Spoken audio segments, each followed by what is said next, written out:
There is nothing that you can compare it to. There are no words really to explain what it felt like.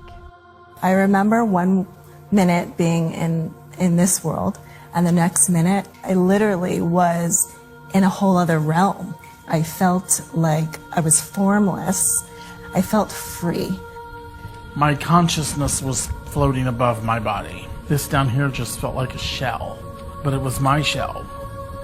My spirit and soul immediately left my body in the car and went through the tunnel and out the other end into pure white light.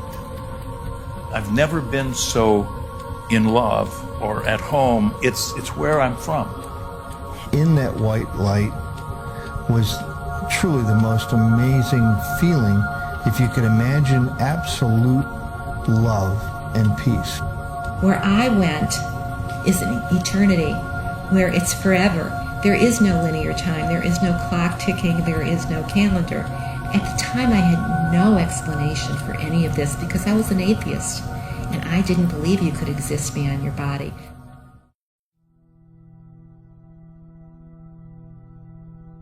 So what do you think happens when we die?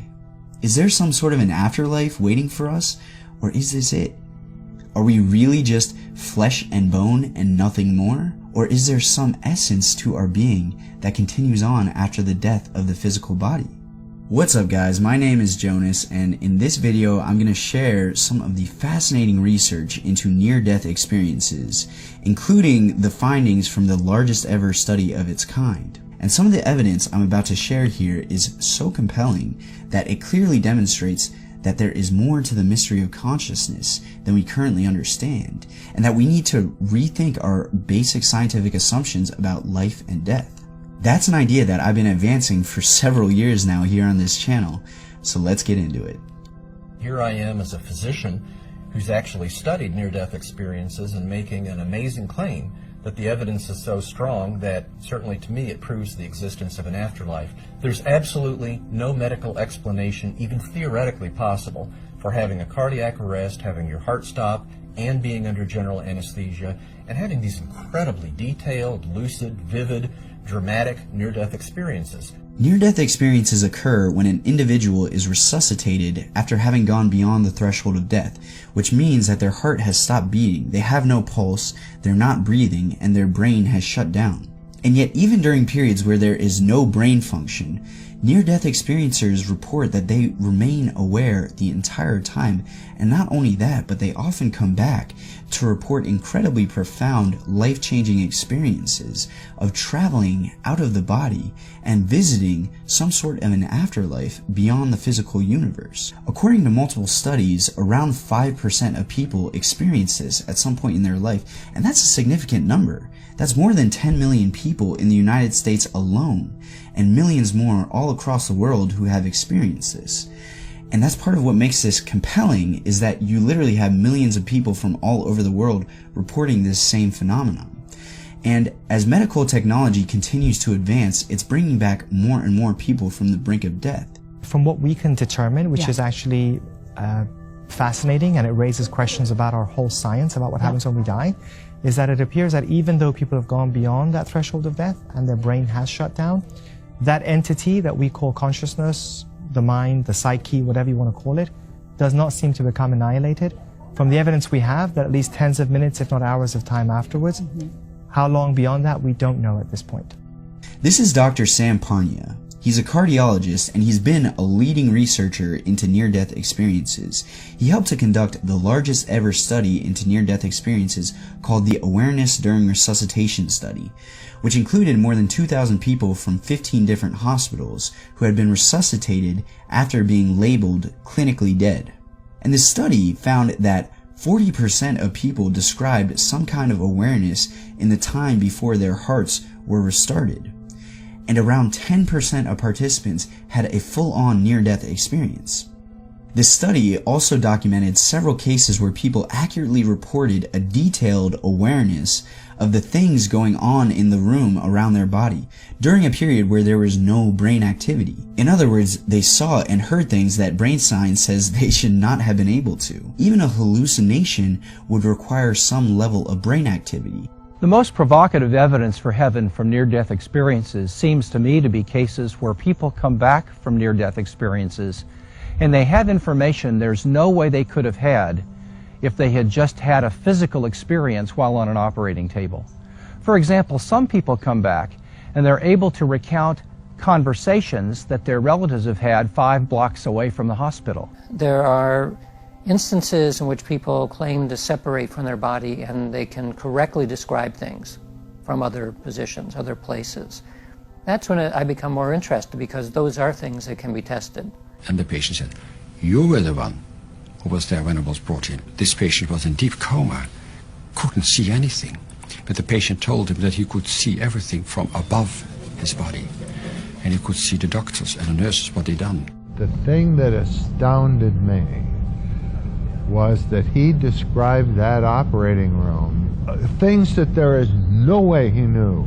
I mean, he didn't wake up in the operating room and see all this stuff. I mean, he was out, and was out for, I don't know, even a day or two.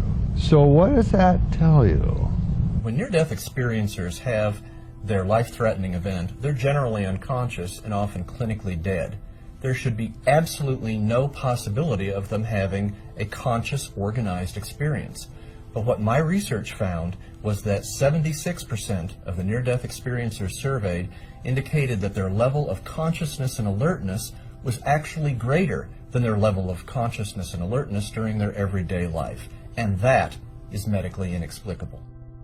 Even more incredible are the cases of near-death experiences among people who have been blind from birth.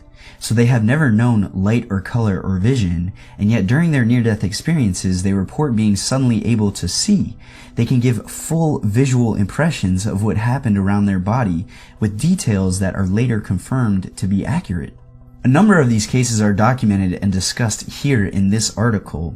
It goes without saying that, again, mainstream science has no explanation for this. I've never seen anything, no light, no shadows, no nothing. The next thing I recall, I was in Harborview Medical Center and looking down at everything that was happening. I'm not accustomed to see things visually because I'd never had before. I finally recognized my wedding ring and my hair. I was overwhelmed by that experience because I couldn't really imagine what light was like. With our current medical knowledge, we believe that consciousness is a product of brain function. So it should be impossible that patients should have enhanced consciousness with the possibility of perceptions and memories, etc. It's impossible, but it still happens. So we have to change our ideas about the relationship between consciousness and the brain. Now, another key piece of evidence here is that although near-death experiences occur under many different circumstances, people from all over the world almost always report very similar characteristics and descriptions of their experiences. If you look through cultures, through different ages, children as young as 3 years old, people from all over the world, from Japan, from India, and other places, have all described essentially the same experience. Feelings of peace, feelings of seeing a bright, warm, welcoming light, sometimes a description of going through a tunnel, sometimes encountering a being that's full of love, compassion. And the consistencies in these reports suggest that these are not just hallucinations, because if these were just hallucinations, obviously everyone would be reporting very different experiences. And yet these near-death experiences are remarkably consistent all around the world across many different religions and cultures. One common characteristic shared by almost every near-death experiencer is that they report that this experience feels so incredibly real that they completely change people's lives forever. When people have that experience, they perceive it to represent a more fundamental level of reality than our everyday material reality that we normally live in. These people come back and they are transformed. A very high percentage of people seem to go through a dramatic shift in their values, their orientation, and their beliefs. And they come back valuing 2 things, love and learning or wisdom. I came back with a completely new set of values. All the values I'd had before, all the important things that I seemed to be doing before were just a nonsense. And And I was just so glad to be alive. They become less afraid of death. They lose their fear of death completely. They engage in altruism. They're more helpful to people. They engage more with family. It completely changes them. So there's something very profound about this experience that they have. All of the patients who go through this tell us that there is one thing that comes up to them as the most important feature in their life. Every single person has told me that what they faced there was the question of how they had learned to love and whether they had put this love into practice in their lives. I know this was not a hallucination, not a dream, not what we call a confabulation. I know that it really occurred, and I know it occurred outside of my brain. This proves that our soul, our consciousness, doesn't depend on the existence of the brain and body at all. Hundreds of thousands of people from all over the world are telling us that this experience feels more real than real. And even if just one of these reports turns out to really be true, then that alone would change humanity forever. So we need to continue to investigate this phenomenon. We need more research in this field because the prevalence and the consistency of these experiences make it clear that there is something going on here. These are not just hallucinations. This is a very real phenomenon that seems to point to the afterlife in a very real way. We can be both scientific and spiritual when we investigate these matters. Both science and spirituality are exploring the same mystery of life. And just to open up the conversation a little bit, quantum physics is telling us that consciousness is non-local. Consciousness exists independently of the brain.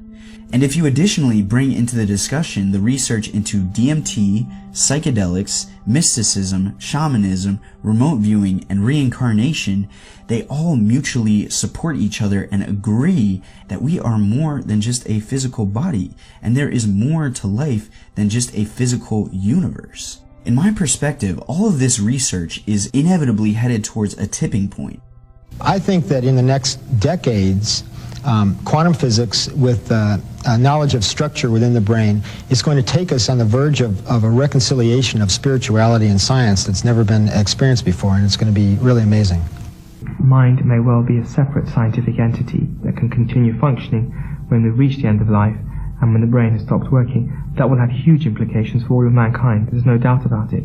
And that's the evolution and awakening of humanity that this channel is all about, where we are beginning to recognize that on the surface we may be different, but on a deeper level in our essence, we are all ultimately the same miracle of life.